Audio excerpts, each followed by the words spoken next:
Hello friend, I am your study mate Sarika Ramola और आज हम पढ़ेंगे उत्तराखंड का जनपद रुद्रप्रयाग।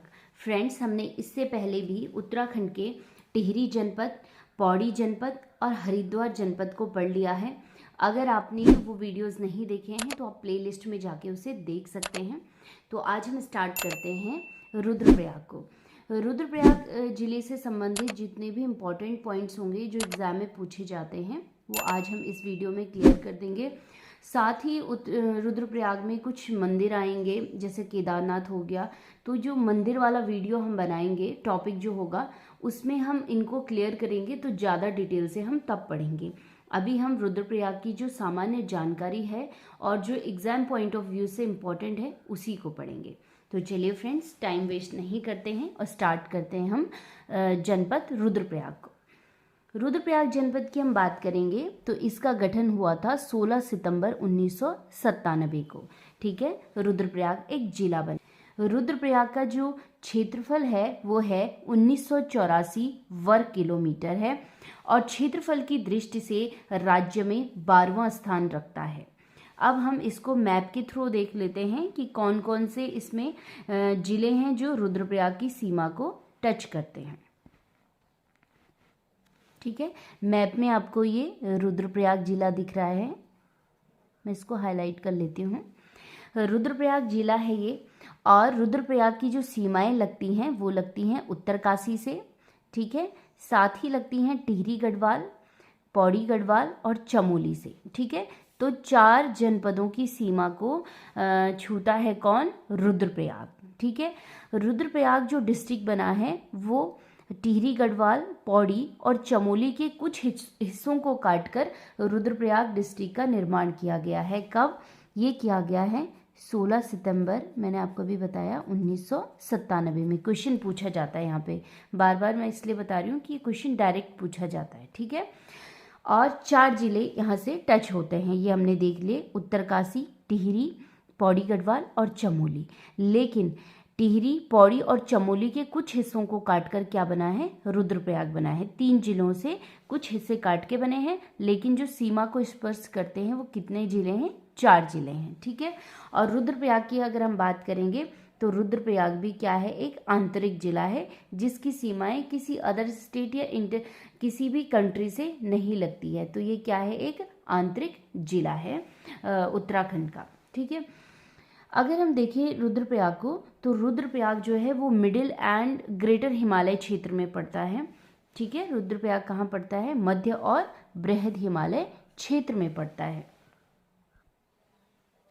अब देख लेते हैं कि रुद्रप्रयाग का जो इतिहास है वो कैसा रहा है। रुद्रप्रयाग की अगर हम बात करें तो अलकनंदा और मंदाकिनी नदियों के संगम पर बसा है रुद्रप्रयाग। ठीक है, और 5 प्रयागों में से एक प्रयाग, 5 प्रयाग हैं उत्तराखंड में, उनमें से जो एक प्रयाग है वो क्या है? रुद्रप्रयाग है। तो रुद्रप्रयाग एक जिला भी है और 5 प्रयागों में एक प्रयाग भी है। और किसके संगम में है? अलकनंदा और मंदाकिनी के। बहुत बार आता है ये क्वेश्चन, डायरेक्ट भी आता है और मैच करने के लिए भी ये क्वेश्चन आते हैं। अलकनंदा और मंदाकिनी नदी के संगम पे है रुद्रप्रयाग। 5 प्रयागों में से एक, और पुराना नाम है रुद्रप्रयाग का पुनाड़। क्या है? पुनाड़। ये भी डायरेक्ट क्वेश्चन पूछा जाता है। नेक्स्ट है, महाभारत काल में रुद्रप्रयाग का नाम था रुद्रावर्त। क्या था? रुद्रावर्त। 1989 में रुद्रप्रयाग को एक तहसील बनाया गया। ठीक है, उसके बाद प्रोसेस शुरू हुआ है जिला बनाने का। तो क्वेश्चन आता है कि तहसील कब बना था? तो 1989 में। साथ ही 1997 में इसे अलग करके एक जिला बना दिया गया। किस किस से अलग करके? टिहरी, पौड़ी और चमोली से। और 2006 में रुद्रप्रयाग एक नगर पालिका का भी निर्माण उसमें किया गया। इसके प्रशासन की अगर हम बात करते हैं तो इसमें 2 विधानसभा सीटें हैं, एक केदारनाथ और एक रुद्रप्रयाग। 2 विधानसभा सीटें हैं मात्र। जनसंख्या भी यहाँ पर ज़्यादा नहीं है, जनसंख्या है मात्र 2,42,285 है और जनसंख्या घनत्व है 122। देखिए, जहाँ हरिद्वार जैसे जिलों का जनसंख्या घनत्व इतना ज़्यादा है, वहीं पर हमारे जो दूसरे पर्वतीय जिले हैं उनका घनत्व इतना कम है। तो मात्र यहाँ का घनत्व कितना है? 122। साथ ही यहाँ का जो सेक्स रेशियो है, लिंगानुपात है, वो है 1114। मैंने बता रखा है सेक्स रेशियो क्या है पिछली वीडियोस में, तो उसमें कितना है 1114। साक्षरता दर की बात करें यहाँ पे तो पुरुष साक्षरता है यहाँ की 93.90% है, जो राज्य में सबसे ज़्यादा है। यानी क्वेश्चन आएगा कि किस जिले की पुरुष साक्षरता दर उत्तराखंड में सबसे ज़्यादा है, तो आपको आंसर देना है रुद्रप्रयाग। ठीक है, यहाँ की जो नगरीय आबादी है वो 4.10% है नगरीय आबादी, यानी नगरीय आबादी भी यहाँ पे कम है। विकास खंड की बात करेंगे तो 3 विकास खंड हैं, तहसील 4 हैं और नगर पालिका मात्र 1 है, जिसका निर्माण कब हुआ था 2006 में। यहाँ की जो प्रमुख नदी है वो है मंदाकिनी नदी, और मंदाकिनी नदी का जो उद्गम स्थल है वो है मंदराचल श्रेणी में जो चौराबाड़ी ग्लेशियर है, वहां से मंदाकिनी नदी का उद्गम है। क्वेश्चन पूछा जाता है कि मंदाकिनी नदी का उद्गम स्रोत क्या है, तो क्या है चौराबाड़ी ग्लेशियर, और श्रेणी की बात करें, पर्वत की बात करें तो मंदराचल। अगर मंदाकिनी नदी की सहायक नदियां देखते हैं तो एक है मधुगंगा, सोन नदी और रावण गंगा, ये 3 इसकी क्या है सहायक नदी हैं। रुद्रप्रयाग का प्रसिद्ध कालीमठ मंदिर है और ये संगम पर है मधुगंगा और मंदाकिनी के। ठीक है, किसका संगम है कालीमठ में, मंदाकिनी और मधुगंगा का। क्वेश्चन पूछा जाता है कई बार कि कालीमठ किन 2 नदियों के संगम पे है, तो मधुगंगा और मंदाकिनी नदी के संगम पर। तुलसीदास जी ने रामचरितमानस में मंदाकिनी को सुरसरी की धारा कहा है। क्या कहा है, सुरसरी की धारा। किसने, तुलसीदास जी ने, और किसमें, रामचरितमानस में। किसको, मंदाकिनी को। क्वेश्चन कैसे भी पूछा जा सकता है। ठीक है, प्रसिद्ध केदारनाथ मंदिर जो है वो किस नदी के तट पे है, वो भी है मंदाकिनी नदी के तट पे। अब 2013 में क्या होता है कि जो चौराबाड़ी ग्लेशियर है जहां से क्या निकल रही है, मंदाकिनी नदी निकल रही है। ठीक है, चौराबाड़ी ग्लेशियर का एक हिस्सा टूट जाता है और वो जब नीचे गिरता है तो किस में गिरता है, गांधी सरोवर में। गांधी सरोवर यानी चौराबाड़ी ताल, उसी को गांधी सरोवर कहा जाता है। चौराबाड़ी ताल में वो गिर जाता है। जब ये गिर जाता है तो एक नदी यहाँ से जा रही है, कौन सी, मंदाकिनी नदी, और जब ग्लेशियर का हिस्सा टूट के मंदाकिनी नदी में गिर जाता है तो मंदाकिनी नदी का जो फ्लो है, प्रभाव है, वो बढ़ जाता है, जिसकी वजह से क्या हुआ था कि 2013 में, डेट पूछी जाती है पर्टिकुलर, 16-17 जून 2013 को केदारनाथ में रुद्रप्रयाग की सबसे बड़ी प्राकृतिक आपदा आई है। ठीक है, डेट पूछी जाती है डायरेक्ट कि किस तारीख को, ठीक है, और किस साल को। तो रुद्रप्रयाग की सबसे बड़ी प्राकृतिक आपदा केदारनाथ आपदा जो आई थी जून 2013 को। ठीक है, इसी के साथ अगर आप देखेंगे तो इसमें सेना ने एक ऑपरेशन चलाया जो था ऑपरेशन सूर्य होप, और किसके लिए, आपदा राहत के लिए सेना द्वारा चलाया गया। ध्यान रखिएगा, इसको मैच करने के लिए आते हैं ये ऑपरेशन। साथ ही जब ये केदारनाथ आपदा आई थी तो पहली बार ऐसा हुआ था कि 86 दिनों तक केदारनाथ मंदिर का जो पूजा अर्चना थी वो बाधित रही। ठीक है, यानी 86 दिनों तक यहाँ पर मंदिर में पूजा पाठ नहीं हुआ।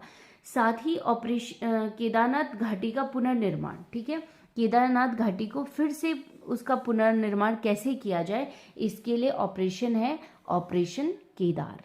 ठीक है, तो क्वेश्चन आएगा कि ऑपरेशन केदार संबंधित है, तो संबंधित है केदार घाटी पुनर्निर्माण से। ठीक है, नेक्स्ट है सबसे कम कृषि योग्य भूमि कहाँ है, तो वो भी है रुद्रप्रयाग में। और जगत सिंह चौधरी जो कि रुद्रप्रयाग के हैं, उनका उपनाम है जंगली, और उनको जाना जाता है मिश्रित वन खेती मॉडल के नाम से। ठीक है, फेमस क्या है, फेमस किस लिए हैं चौधरी जी, मिश्रित वन खेती मॉडल के लिए, और इनका उपनाम भी क्या है, जंगली है। जो कसनी खर्क बुग्याल है, जो कसनी खर्क बुग्याल है वो मदमहेश्वर के पास है। ठीक है, कहाँ, किसके पास है, मदमहेश्वर के पास है। जो पंच केदार हैं उनमें से एक आते हैं मदमहेश्वर, उसके पास ही बुग्याल है। ठीक है, नेक्स्ट है वर्मी बुग्याल, ये भी है रुद्रनाथ के पास। ठीक है, और नेक्स्ट आ जाता है चोपता बुग्याल। ठीक है, इससे क्वेश्चन काफ़ी बन जाते हैं चोपता बुग्याल से। तो चोपता बुग्याल को गढ़वाल का स्विट्जरलैंड कहा जाता है, साथ ही इसे छोटा स्विट्जरलैंड कहा जाता है। जो कहाँ पर स्थित है चोपता बुग्याल? ऊखीमठ और गोपेश्वर में। ठीक है, इस दोनों के बीच में पड़ता है ये, ऊखीमठ और गोपेश्वर के समानांतर पड़ता है, पैरेलल में पड़ता है।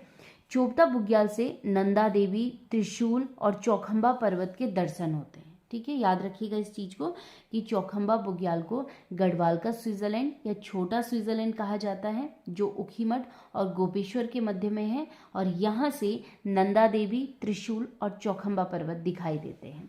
साथ ही ब्रह्म गुफा व भीम गुफा केदारनाथ में है, और अभी चर्चाओं में रहा ध्यान गुफा। क्या रहा? ध्यान गुफा। और चर्चाओं में क्यों था?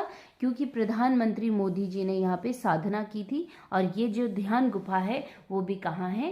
केदारनाथ मंदिर में स्थित है। नेक्स्ट है गौरी कुंड, जो कि गर्म पानी के लिए प्रसिद्ध है, ये भी रुद्रप्रयाग में है। नेक्स्ट नंदी कुंड, जो कि ठंडे पानी के लिए प्रसिद्ध है। साथ ही सरस्वती कुंड है, वो त्रियोगी नारायण है, जो त्रियोगी नारायण है रुद्रप्रयाग में, यहाँ पर बनाया गया है सरस्वती कुंड। ठीक है, नेक्स्ट है देवरिया ताल, कहाँ पर है? ऊखीमठ में, और पुराणों में इसे इंद्र सरोवर कहा गया है, देवरिया ताल को। ठीक है, कभी कभी डायरेक्ट क्वेश्चन मैच करने के लिए आते हैं, देवरिया ताल और जनपद पूछे जाते हैं। बहुत कम कंडीशन होती है कि पर्टिकुलर शहर पूछे जाते हैं कि कहाँ पर स्थित है, स्थान पूछे जाते हैं। ठीक है, तो अगर ऐसा भी क्वेश्चन आता है तो देवरिया ताल ऊखीमठ में है, और पुराणों में इसे ही इंद्र सरोवर कहा गया है। साथ ही जो वासुकी ताल है, हमने टिहरी जनपद में भी इसे पढ़ा था। इसमें जल जो होता है वो लाल रंग का होता है, और कहाँ पड़ता है ये? टिहरी और रुद्रप्रयाग के मध्य में पड़ता है। नेक्स्ट इंपॉर्टेंट है चौराबाड़ी ताल। ठीक है, चौराबाड़ी ताल, जिसमें हमने कहा था कि जो आपदा आई थी 2013 में केदारनाथ में, जब चौराबाड़ी ग्लेशियर टूट के किस में गिरा था? चौराबाड़ी ताल में गिरा था। तो चौराबाड़ी ताल को गांधी सरोवर, शरवती ताल और सरिया ताल भी कहा जाता है। ठीक है, ये तीन नाम किसके हैं? चौराबाड़ी ताल के हैं।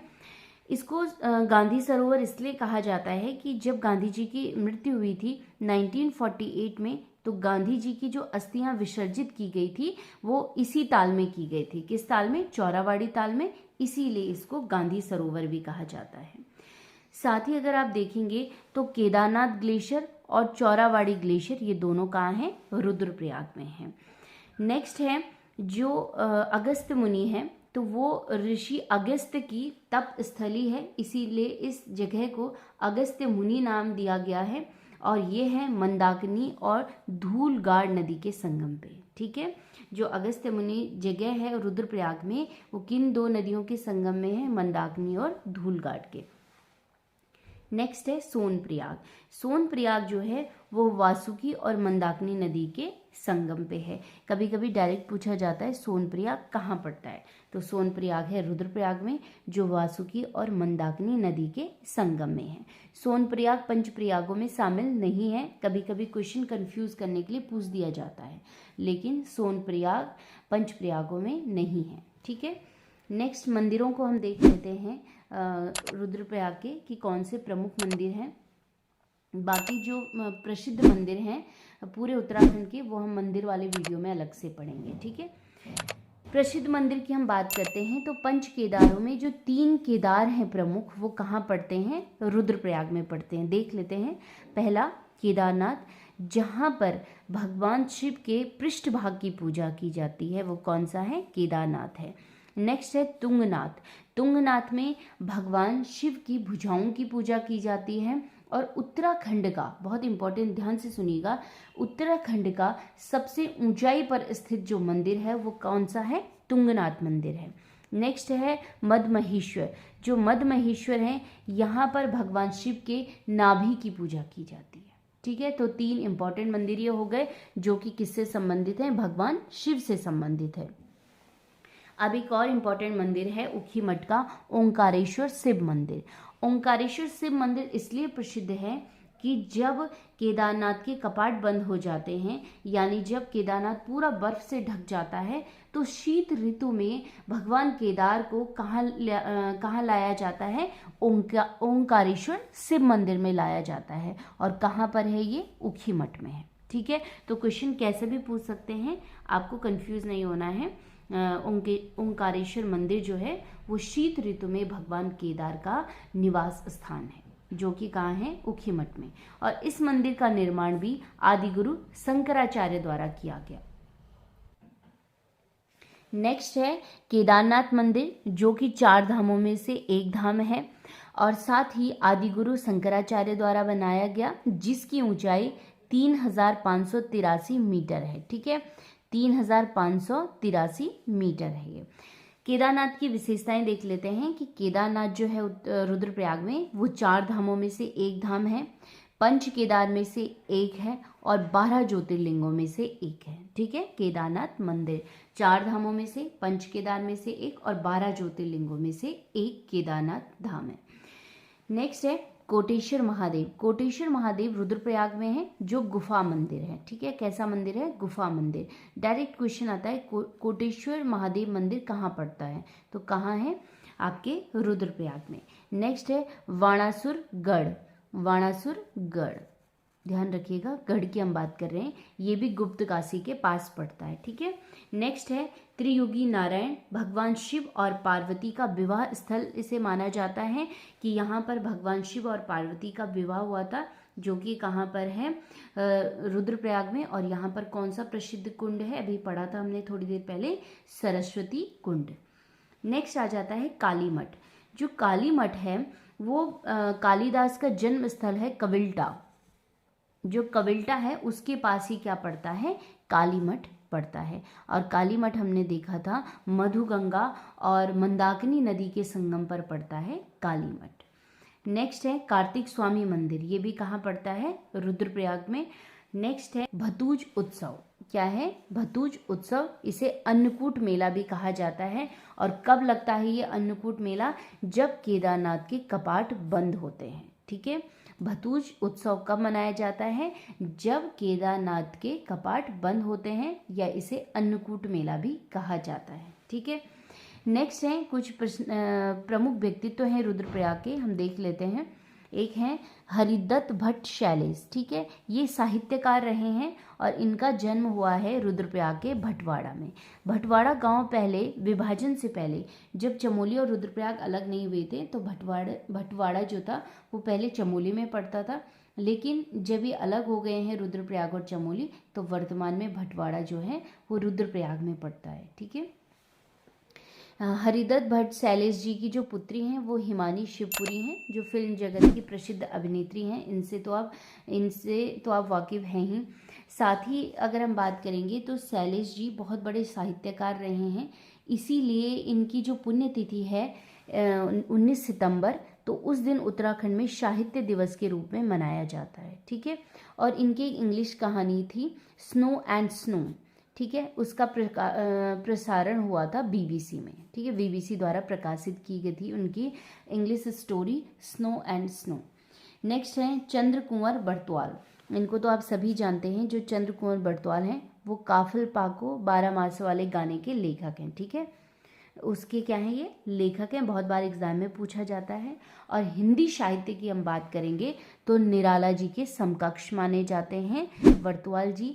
और बरतवाल जी ने हिमवंत नामक कविता का संग्रह किया।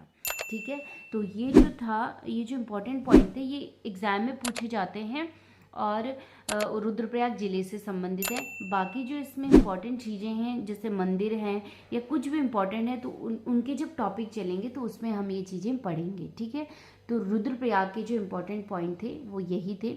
तो फ्रेंड्स, अगर आपको मेरे वीडियो पसंद आते हैं तो आप प्लीज़ इन्हें लाइक और शेयर कर सकते हैं। और उत्तराखंड के जो और वीडियो हैं आप प्लेलिस्ट में जाके देख सकते हैं। मिलते हैं हम नेक्स्ट वीडियो में, तब तक के लिए धन्यवाद।